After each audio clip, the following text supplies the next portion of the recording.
Hola, bienvenidos, bienvenidas a todos y a todas.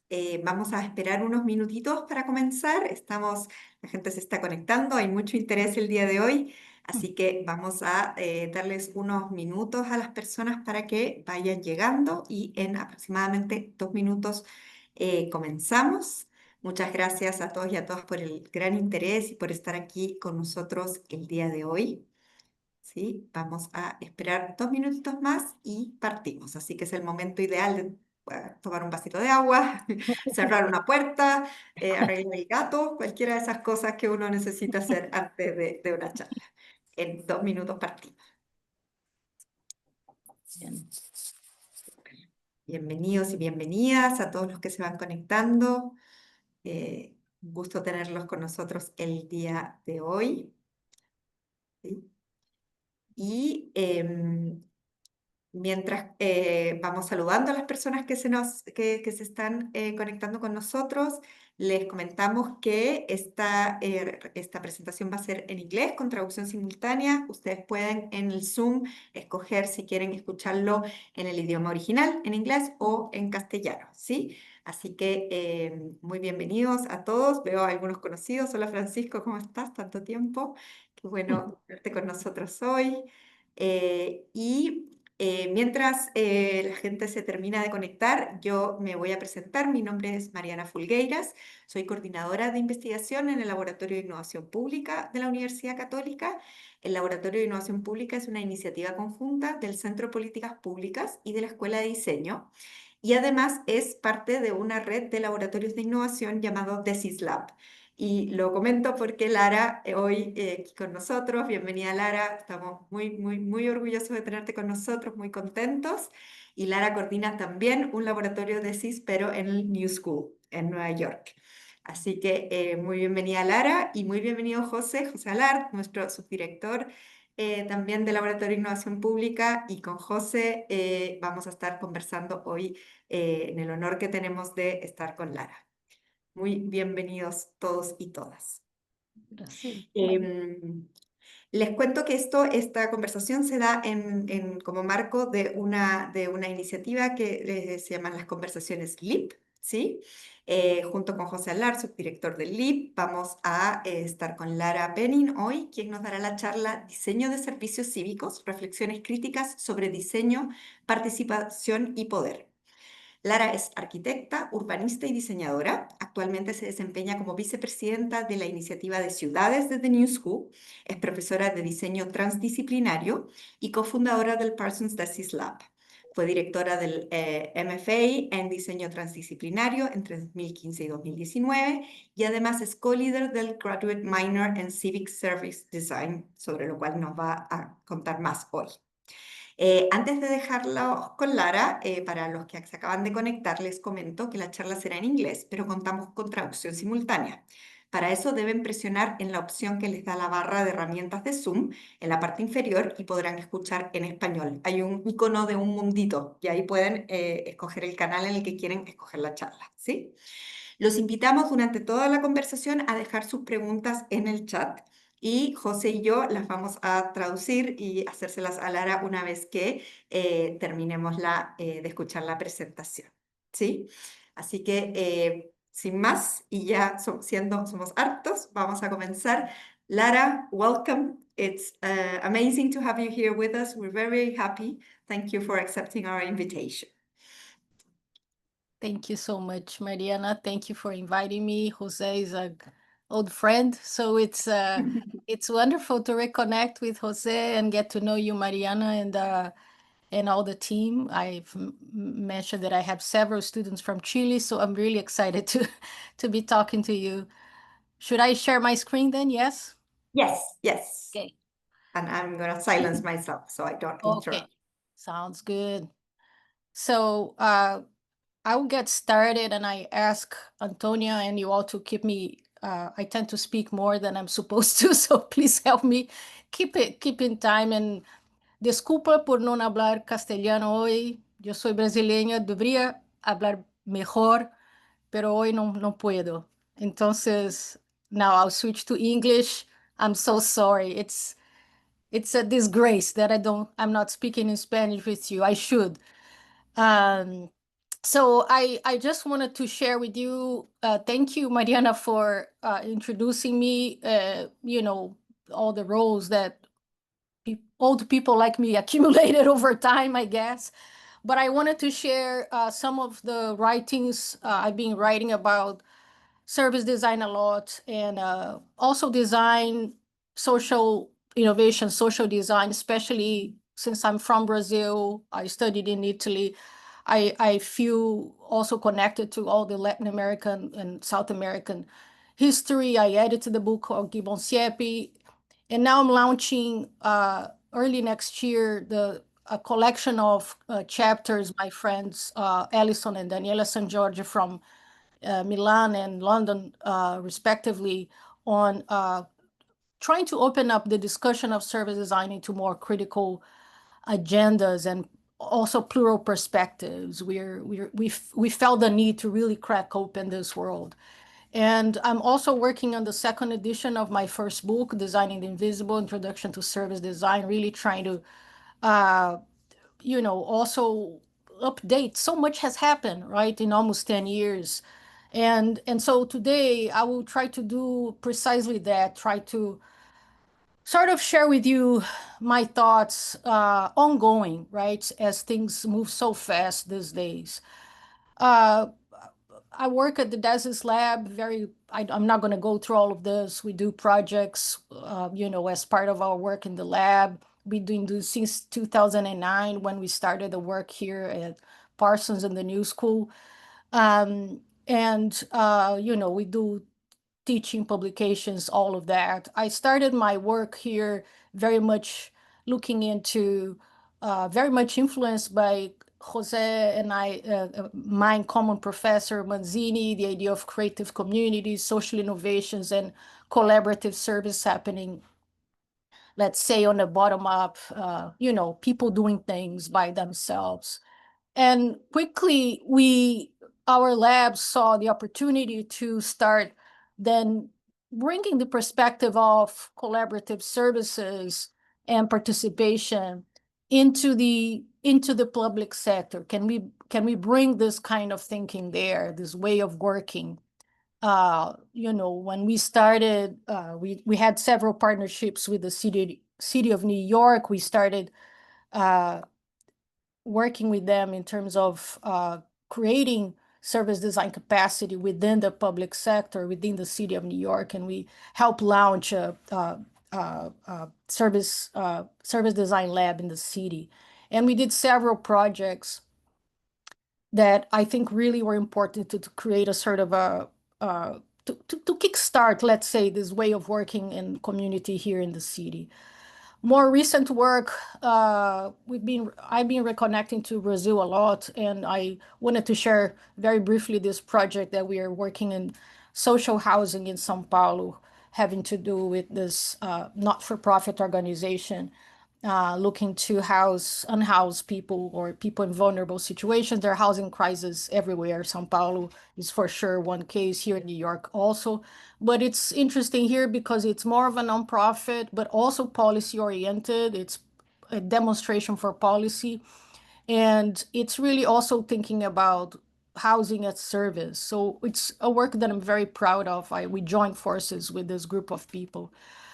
Some of my teaching, I don't know if anybody's interested in this. I thought about sharing a little bit of what we do with our students. I put a list of my lectures here, how I organize my course, in case this could be of interest to anybody. Happy to share more on that front. I'm a happy teacher. The classroom is always a happy place for me. So we try to do very work in experimental ways with students is always the best part. So what I wanted to share today, this four thoughts, very quickly, a sort of contextualization where my thoughts are today in terms of defining what services are, right? What service is. And then from there, I will arrive to the question of service work and workers and how this becomes a central issue and challenge for us thinking about designing services. And From there, I then arrive in the concept of civic service design, and I'll give a sort of a, a landscape of its evolution in the world, and but also I end up focusing on its current fragility and what are the issues that we're looking at.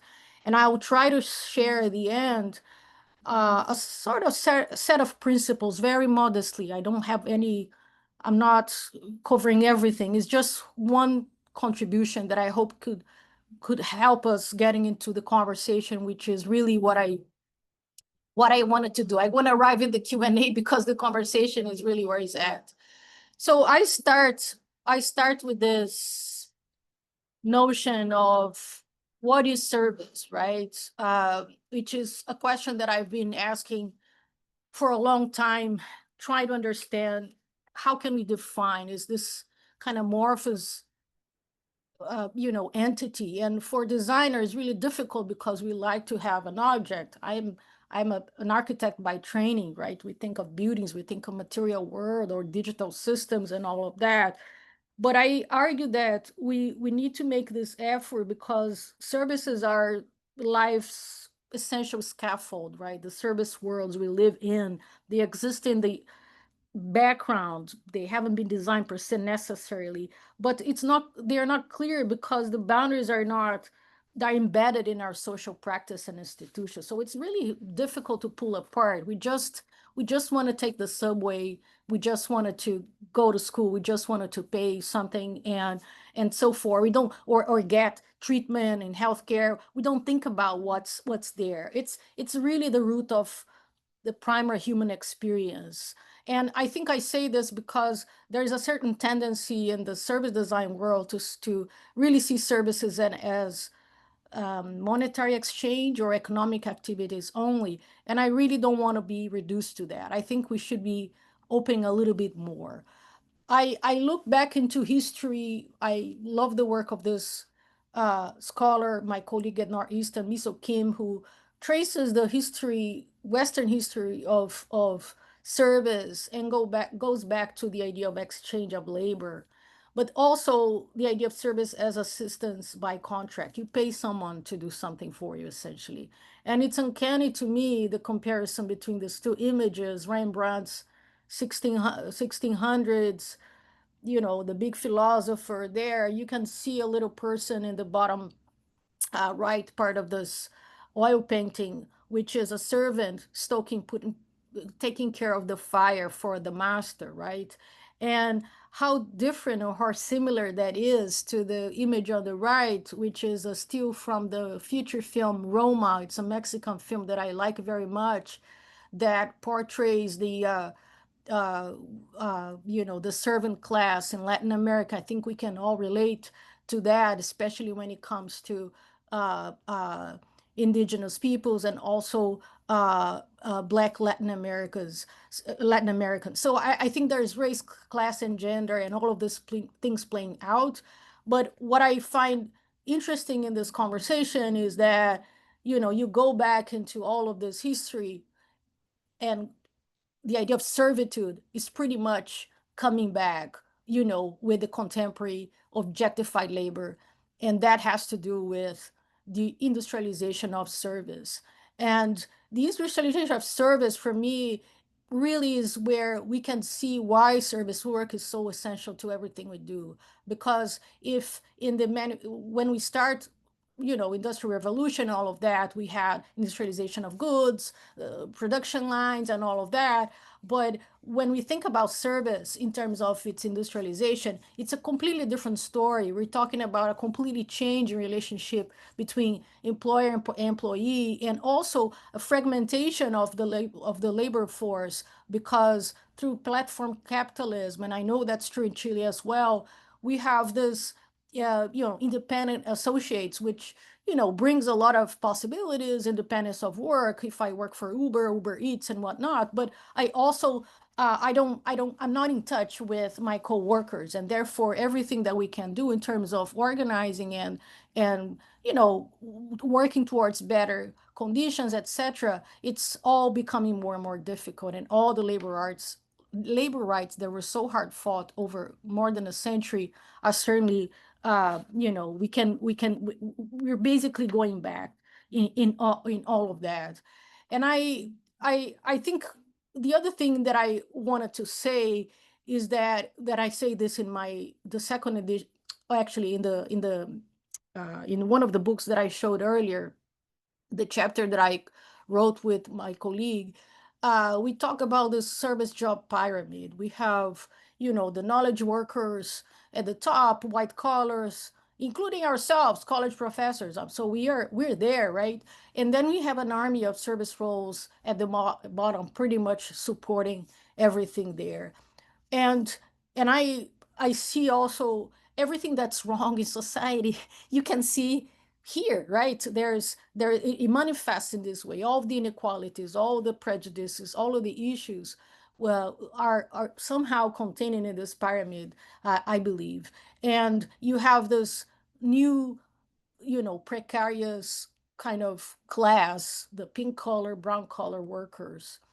I make this chart to show the size of it to my students. I like this kind of visualization because it helps us really understand the size of the service workforce and what exactly we're talking about. And this is the US. These are US numbers and statistics from the Bureau of Labor Statistics. And this is basically a portrait of the working force. And but still, in the mind of politicians, certainly the current leadership, when we talk about generating jobs, they think about factory jobs, manufacturing, even mining, construction, all of that. And that is such a small portion of the workforce. And so I think we still don't see service workers as the workers of today, right? And there's more people working in healthcare than in manufacturing today, or social services and so forth.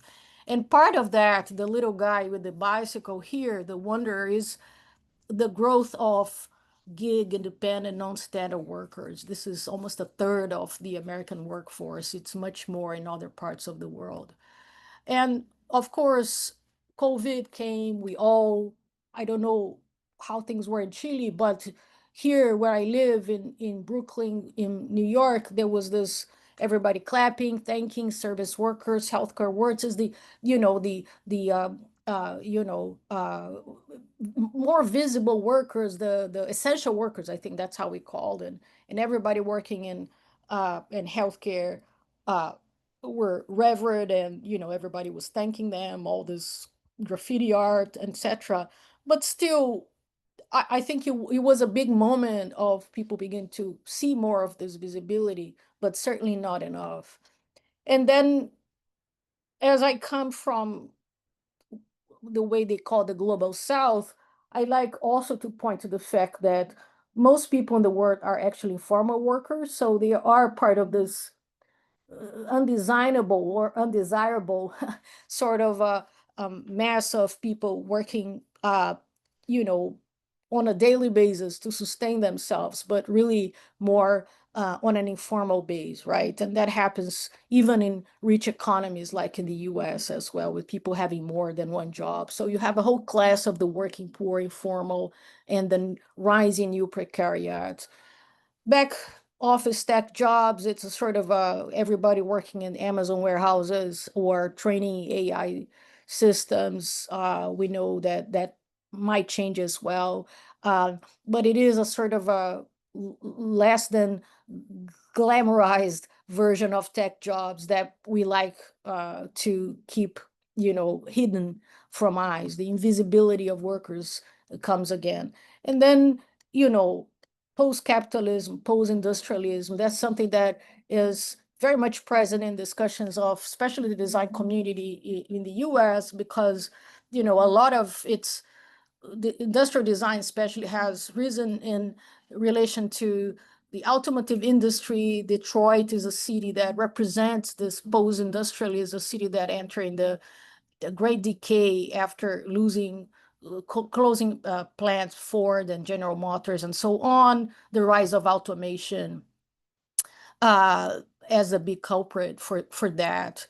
And then I ask, what is next, right? What is AI going to do, especially with the knowledge workers, are they going to be replaced? I think a lot of people are saying, no, it's just a tool, and I use, you use, we all use it.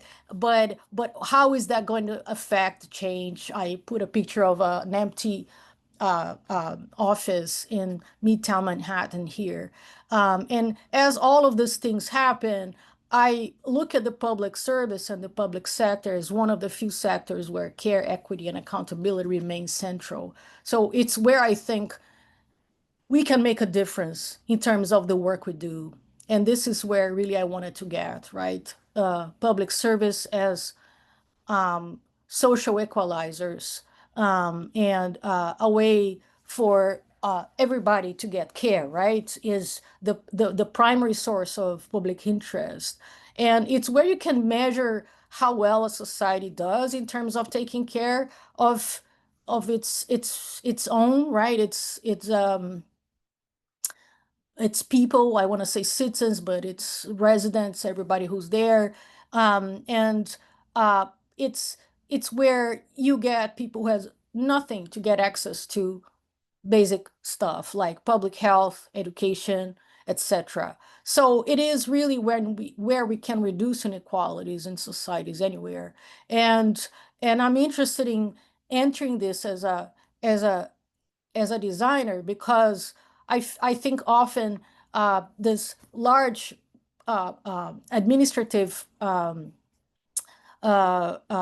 infrastructures, right, the bureaucracy, often have they begin to get lost inside themselves and forget that we are working to get stuff done for people, right? So I want us to get into the point where we get into what people want. And I think part of the success of, you know, what we call civic service design now is that we've been able to do this middle of the road, the middle up and down. We connect the policymakers and the public service providers and the people at the bottom.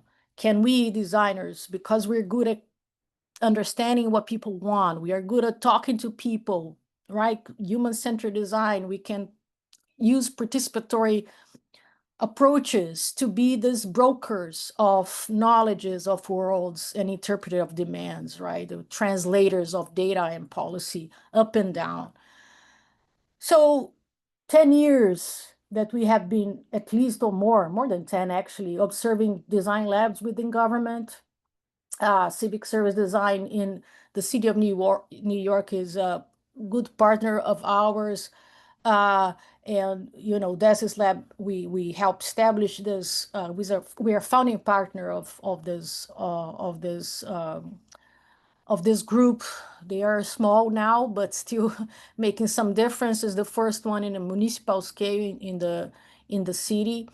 There are others in Boston, etc. In the UK, they have a lot, and I know uh, uh, Laboratorio di Gobierno in Chile is a very well known, and I have a case study from them. I talked to amazing folks there for a project related to the pandemic in my upcoming book.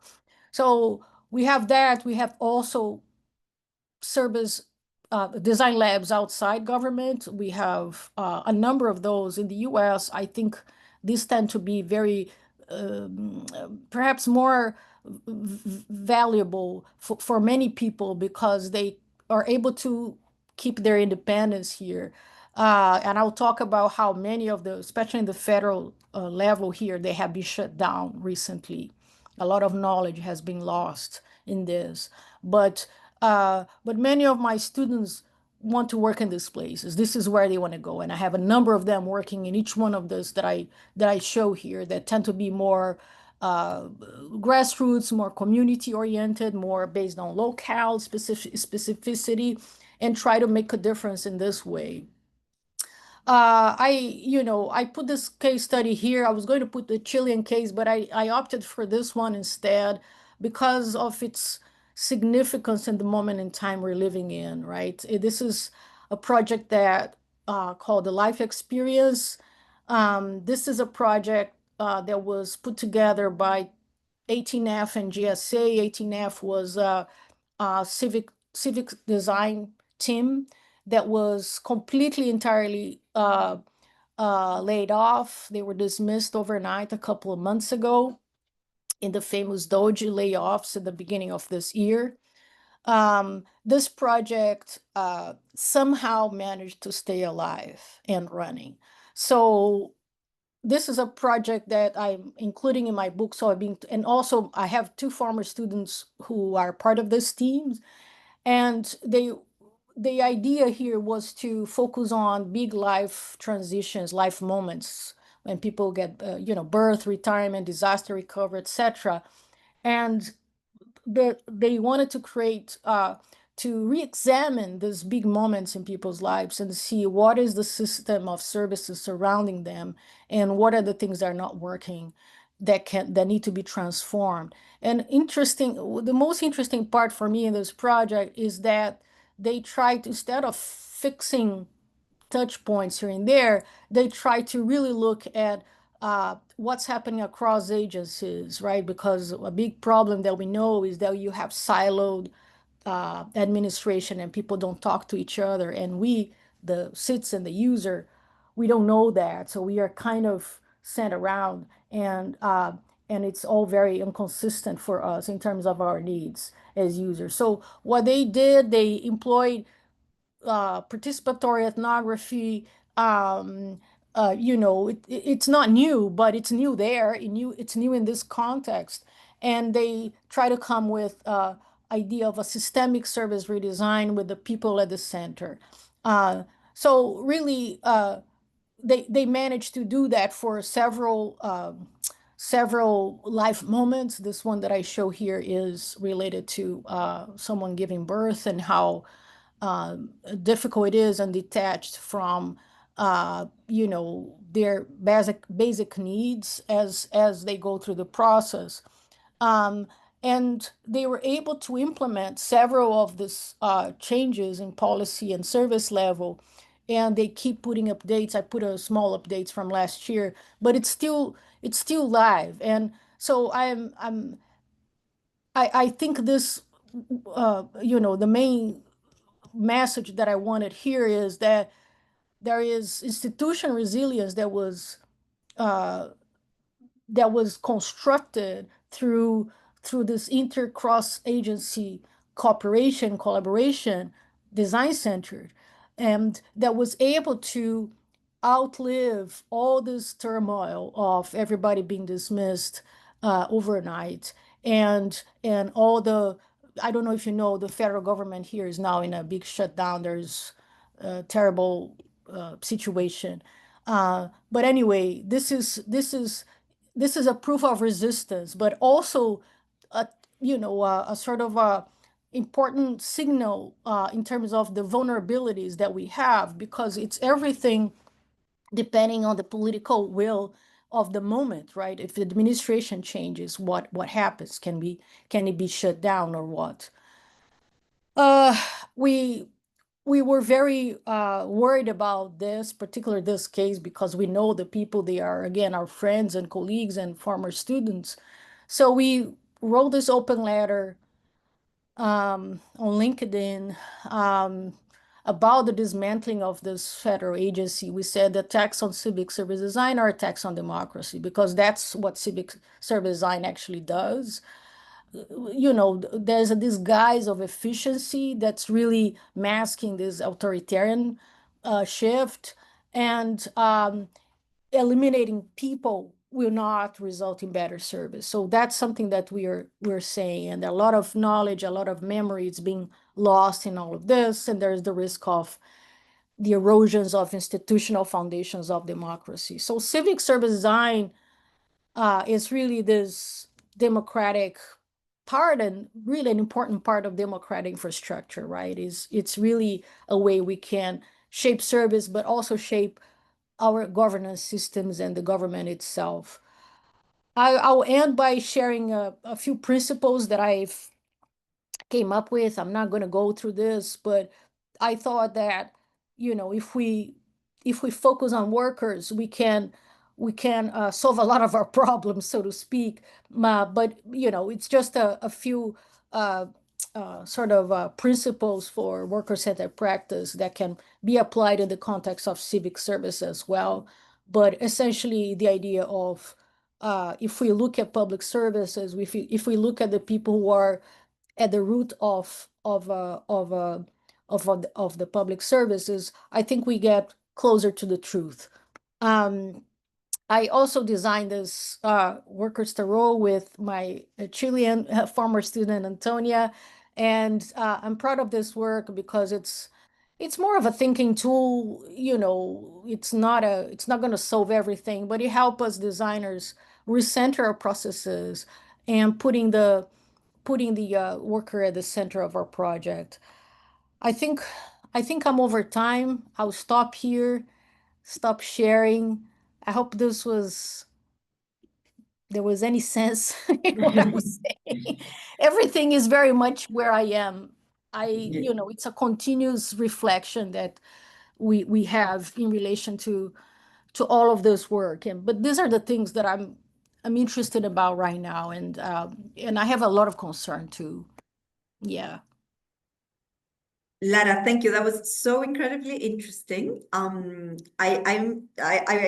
saw the tarot before the talk, and I really wanted to ask you about that because Yeah. it's such a powerful tool, no? To be Yeah. very aware of who you are impacting with the work and whose perspective you have to bring into the table when you're facilitating, mediating, as you express this role for the designer. I Yeah. wanted to ask you a question about your second principle, which I found especially interesting, which is Mhm. thinking about workers first, no? Because in human-centered Yeah. design, I find that a lot of the times we're thinking about the end user, no, we're thinking about the people we're serving, but Yeah. but we struggle to make the point that you have to think about the worker as well. You know, the person who's Yeah. giving the service is also very important, and making it better for everyone involved is key. So could you tell us more about Yeah. that, about sort of the visibility of the how Right. relational is and how the worker has to come first as well? So I think number one and number two. Yeah. Thank you, Antonio, for this. I I think that it's true what you said. A lot of human-centered design, it's really user-centered design, right? It's really understand what people want in terms of using something. And it's fair, it should be, right?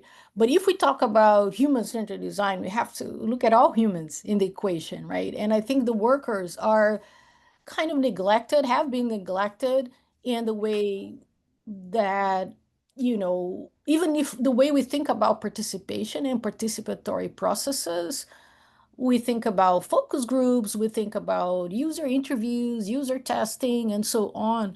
But when it comes to hearing the people who are delivering things or are behind the scenes, sometimes we lose a lot of possibilities for improvement there.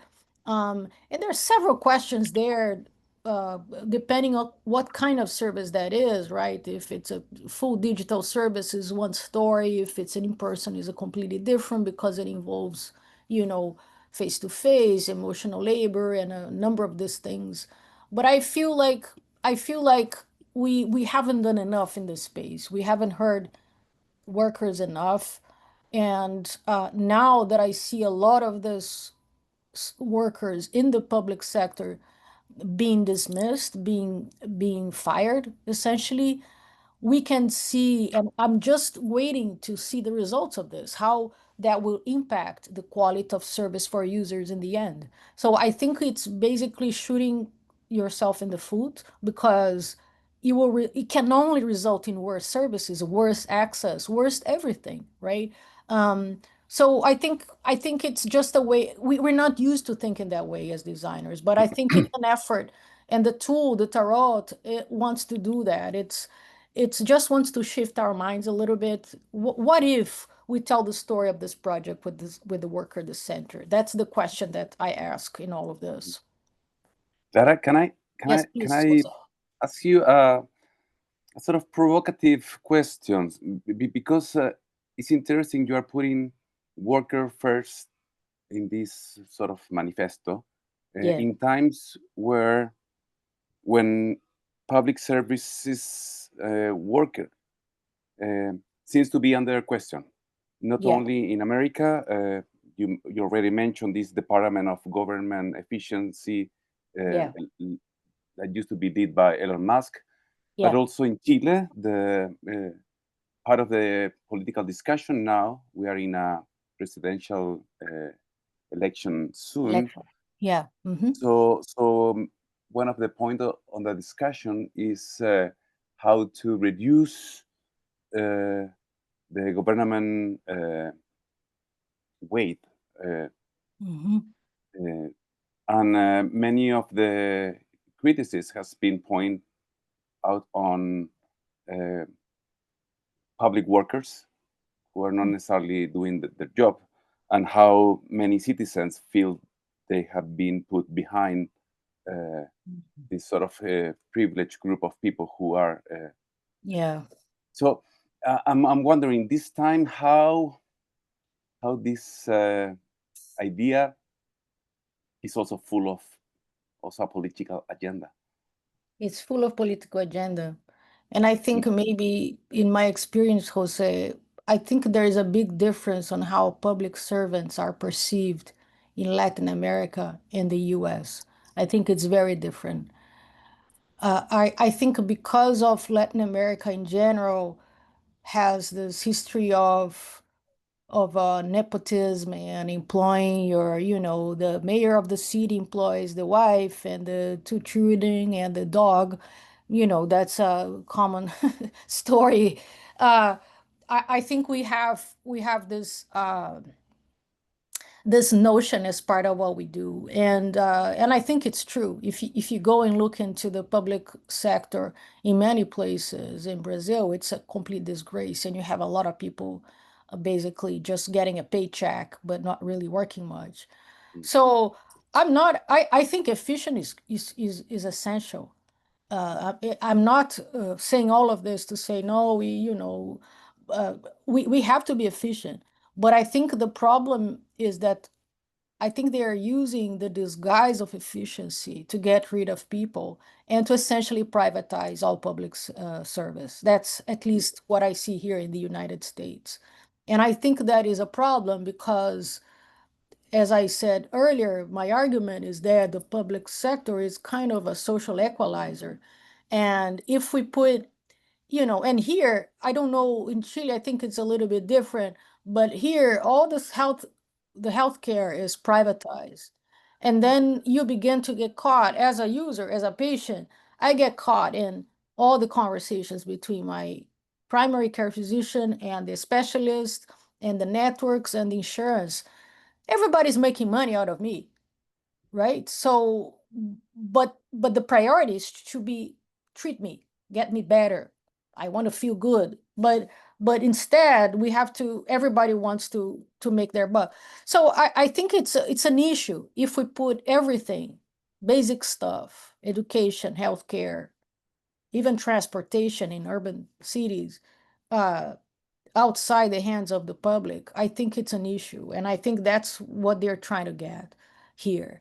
So, but I do understand the challenges of an inflated and bloated public sector, as it happens in many places. I'm from Brazil. I see that there all the time. So my discourse here is very much influenced by the context I'm in, Jose. But I don't know the answer, but I see these differences. Don't you think there's a loss of the sense of common good in all of this? I totally. The common good is, and the idea of commons, right? Uh, People say here, oh, the government, get the government out of my life, but you need roads, don't you? You need roads to drive around. You need. So how do you understand that? I think there is a notion that the common good is it's not a thing. It's not a thing. Or it's every person, every family for themselves. I think it's a problem of social cohesion and fragmentation that we see in all of this. I think if we stick to the notion of common good, we can get somewhere, and maybe that's a North Star for us. Mm. Mariana, I think we have some questions from the audience. Yes, we do. Yes. So we have a question regarding how to differentiate between the object and the service for a working community, sort of regarding the tarot. No, how do we distinguish between the object and service, or do we distinguish at all? That's Distinguish the what, Mariana? The optics. The object from the service. So The the object from from the the service. Yeah.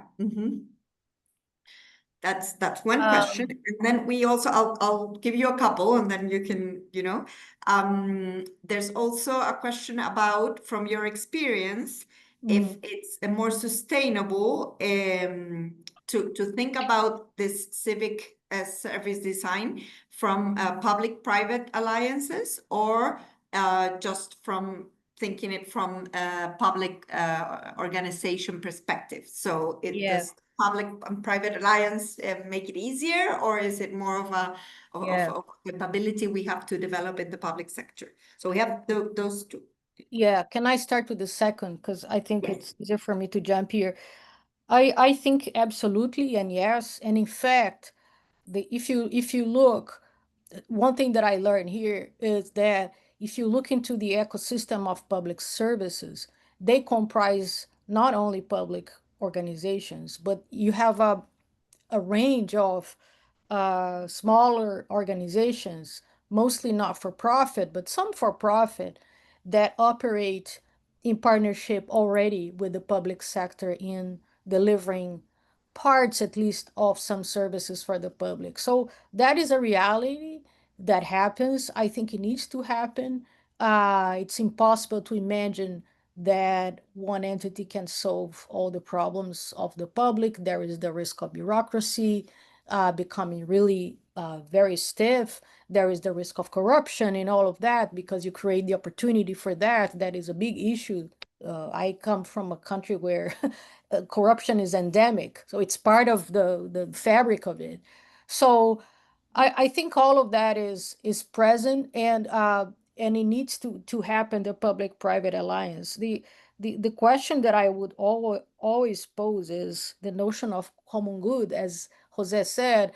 Is it part of that, and how? And what is the accountability mechanism that is embedded in all of this? How can we ensure that people are not taking advantage of, the basic needs of others? I think that is sort of a threshold for us to keep. So I am absolutely for public-private. I think they already happen. They're already part of the system.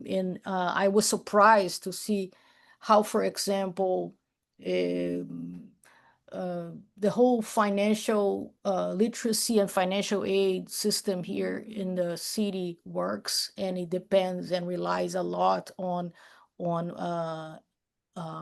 different small organizations, including private, including volunteer-based organizations, but also including other for-profit. So I think there's space for that. There is need. I think for the other question, how do you separate object from service? I don't know if I understand well. I think you don't. That guy, what's his name? There's a big scholar in service marketing who says that Vargo, his name, Vargo and Lush, they say there is a continuum of products and service, right? So we don't separate. And we, meaning the public, the people who consume, we don't care. We just want to solve a problem. I don't know if these are two different things, or two different organizations behind, or two different companies, but I think they're all the same. And in fact, they go further and argue that objects and products are nothing more than the objectified service in it. So if I fabricate something, the objects are the embodiment of all the work behind the know-hows, right? It's a bit of Mhm. I tried to say in Spanish and I failed completely. But the know-how, how to do this, that is part of this. Of course, when we talk about industrial objects, there's many degrees of separation, but I don't know. I feel they're not separate. And in fact, there's a whole conversation about, oh, I learned product service systems. That's how I got into services to begin with. Right. There was a big thing. I think Jose remembers when we were in Milan in the early 2000s. Product service system is really where it was point of departure for many of us thinking about services, because we're coming from product, because we were also looking into environmental sustainability and trying to reduce the material imprint of objects, how to use one thing more than once, how to share things, right? Car sharing and all of that was beginning at that point, or laundromats that are very popular here in my city. Everybody hates them. Everybody wanted to have a washing machine at home, but we love the idea of using a product to the maximum of its capacity so that we can save environmental impact from that. So I don't know. That's where I want to live. In the US, product service system was not something that became very well known as a concept, but they talk about servitization of products, right? So even if you buy a car, you don't buy a car, you buy the service also to take care of your car for a long time. So I think this is something that companies are doing, and that's why I don't know. I had a former student who was hired at Ford Motors, and she's a service designer. So she is there to think about services for a car, a factory essentially. So I think this is the reality for many things, or in many areas. I think we can think in this way. So the separation is artificial, I think, but I think concepts such as product service systems help us think in these terms and kind of put these worlds together. I think it takes a lot from us as designers to think in systems. It's very difficult to do that because then we have to be able to speak all the languages, right? And to all of the people. And it can be hard. Yeah. I have a question here from Fernando Contreras. Thank you for the question. Does improving service for citizens also open up the possibility of denying those services to those a government identify as undesirable or enemies?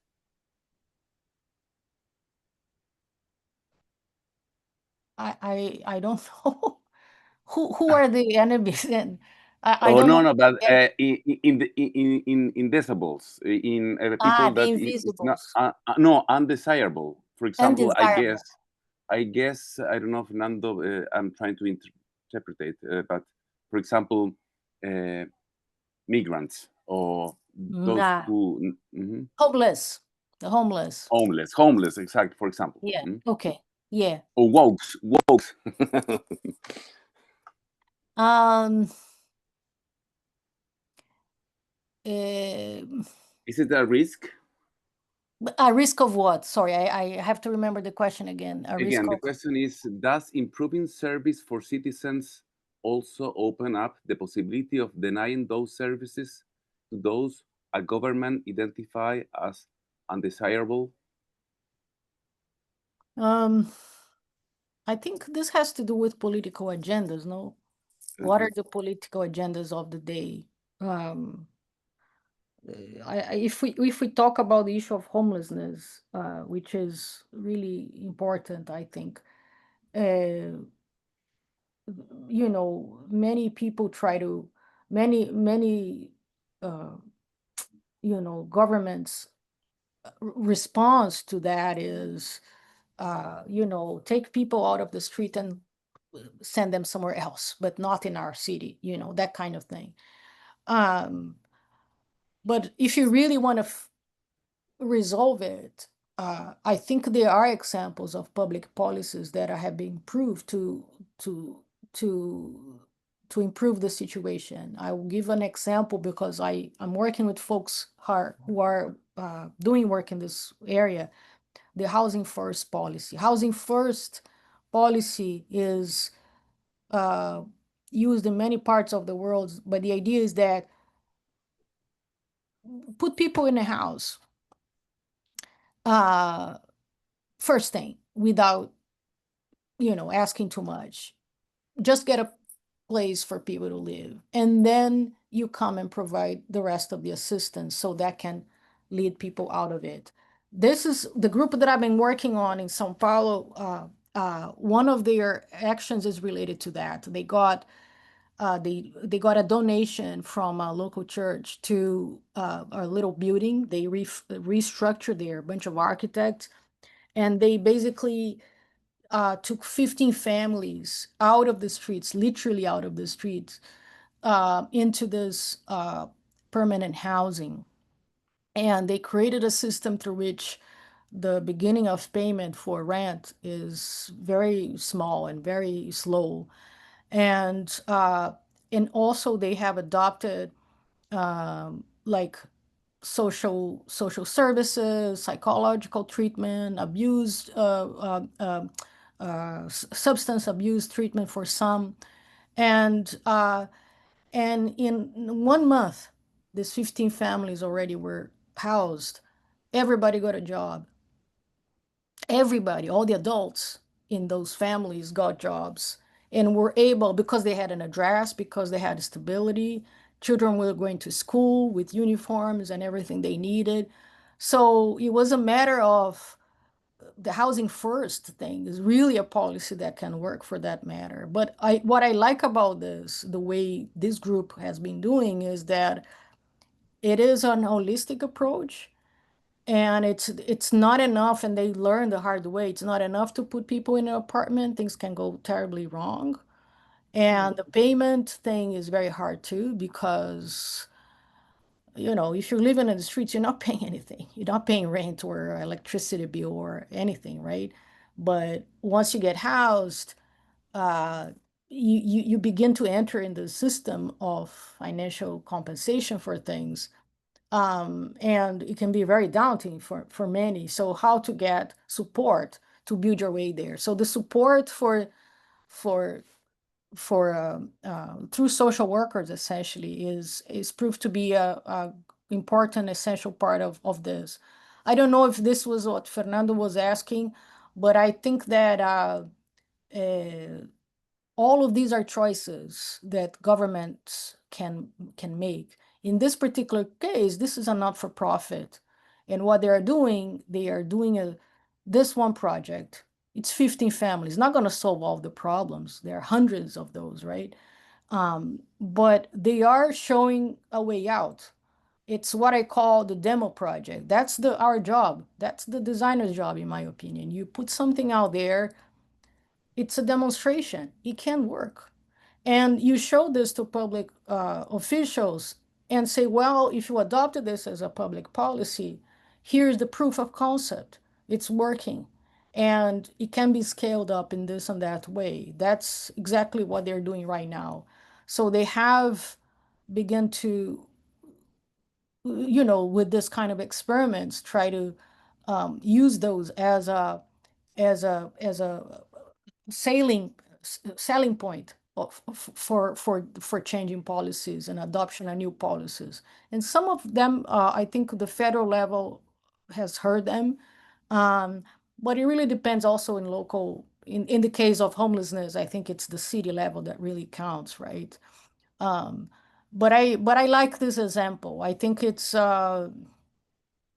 illuminating, and I've been in touch with a team of young architects and social workers and psychologists and others who have been working on a daily basis with these residents, and it's just humbling.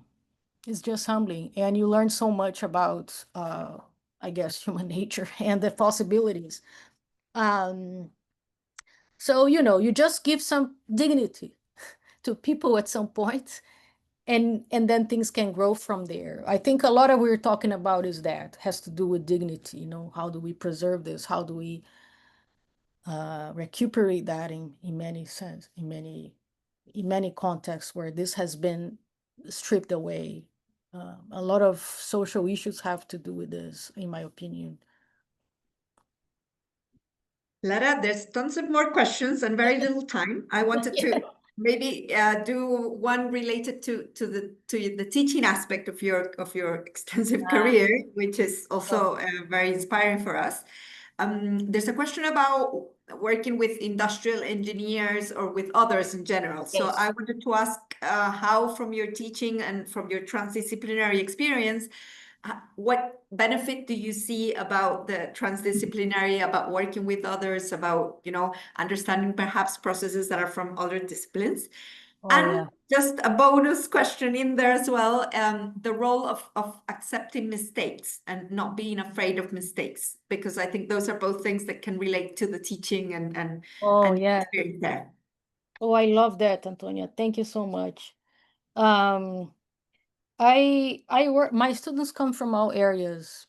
I have a lot of engineers, people from different kinds of scientific training sometimes, industrial engineers for sure.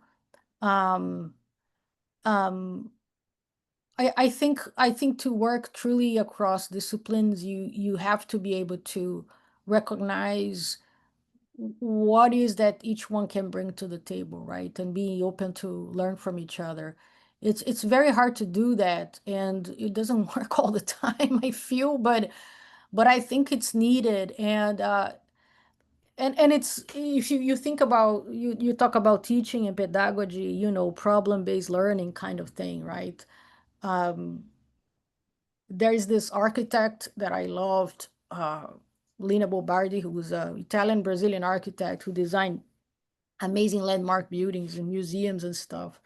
And she said she didn't have an office, and she only worked with everybody in the construction site, and together with the technicians, the workers, the engineers in the site is where she could, you know, she could work in that way and make decisions and listen to everybody, and having everybody's expertise focus on one question or one problem to be solved. And I find that example very inspiring, because as in early in my career, I spent a lot of time doing a lot of executive drawings, and very specifications of buildings and products and things like that, but very removed from how things were really built and in the site and place. And I think only when you step into those places you can see the reality of it and those who understand it. So I my philosophy is that you have to work with people who know the root of the problem, know how to get involved, and learn from that. It's not easy to do that because I think there's all kinds of power politics in place, especially those with academic background tend to think they know better than the people in the working construction, side. And so I think it requires openness. But I'm speaking two abstract ways, I guess. But I do think I have lots of engineers who are my students, and they bring unique contributions to our work. So I don't have a specific answer, or I'm trying to think of an example, but I can't think of any. Um, the question about mistakes is a good one. Now that I'm working in my book with case studies, uh, I was thinking about this. Should I only show case studies of success stories, or should I show case studies of things that went terribly wrong? And I think I have to do a little bit of both. And in fact, the example that I've shown, the Life Changes project, it's a bit of a failure. It's a bit of a, you know, in many ways, because everybody who designed this is no longer part of it. But it's there somehow, surviving in certain ways. So I decided to keep this on the book. That we after the whole team was dismissed, they they were asked to. I talked to them, should we keep this in the book or not? Because your titles have changed. They have an extensive interviews. And then we said, well, let's keep it there and sort of honoring it, but honoring also what can go wrong and what are the challenges of political forces, you know, making everything that you work for go away and disappear overnight. Sorry, I'm just seeing the questions now. I somehow didn't have this window open. Um, Don't worry, I think we've tackled oh, you most. got it. Okay. Yeah, we've Yeah, been reading exactly. those, so don't worry about it. Lara, it's time. We want to be Yes. respectful of your Nice to time meet you. and of everybody else who got connected today. Thank you very much. It's very inspiring listening to your Thank you. perspective, reflecting with you on what's ongoing, and it helps us, you know, think and open up our minds to different perspectives and ideas. So thank you very, very much for this space. We're Inviting me. really grateful. Thank you for Thank you, inviting me. Lara. Looking Yeah. forward to having you in Chile soon. Oh my God. Hopefully. Invite me. Yes, we Come will. here. We Come will. here. Also, I invite you. Wonderful to see you, Jose. Very nice to meet you, Mariana. And thank you, everybody, for listening. I really appreciate. Okay. Super. Thank you. Lovely. Thank Great you very much. questions. Thank you, Goodbye. Cheers everyone. to you all. Gracias Bye-bye. a todos. Gracias a todos. Muchísimas Gracias. gracias por conectarse el día de hoy. Agradecemos su presencia, su participación y sus preguntas. Muchísimas gracias. Que Queda estén muy grabado. bien. Sí, queda grabado. Hasta luego. Que tengan muy buena tarde. Buenas Chao, tardes. gracias. Chao, Chao. chao.